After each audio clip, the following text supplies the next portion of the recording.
voina chuan guitar lesson thar kan zir ho lenga voina kan zir le tur chu zol khodit lai tir ti hla kha pradang kan zir ho le don ni masabera chuan din kan langa asanga G niama A minor a B minor F sharp minor E minor chuan a hla hi D ki a per thiam lawinam chuan G ki kha noya akal dan ka ron da lenga description a khan nung manin lo en le don ni chuan a hla hi first verse hi karon pick dona tin kan pick don ni a baseline hi poimo dona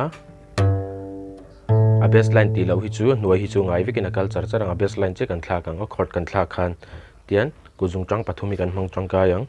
third first second third ti khan kalang third first second third dia fourth third first second third G a sixth third first second third A a fifth third first second third B minor a po tiang thau khan B minor baseline kha poimo le F sharp minor a po E minor a po kana kalang chuan second verse tang kan strumming a tiang kan strumming down down down up ti han kan strumming a kan zom le charang kha kha down down down up down down down up down down down up ti han kan strum le don ni bul tang kan sachina nga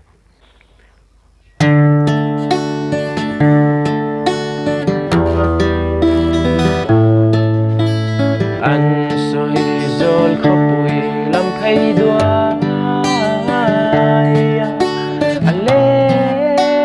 ka thin lai pen tu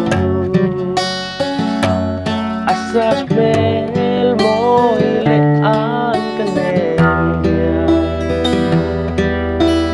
at sam reng chin lai rila ya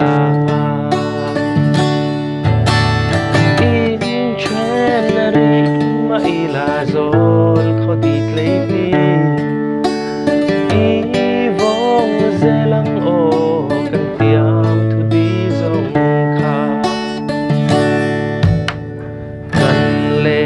na tang dang le si chi ra tua ran na chuang e sui lung ka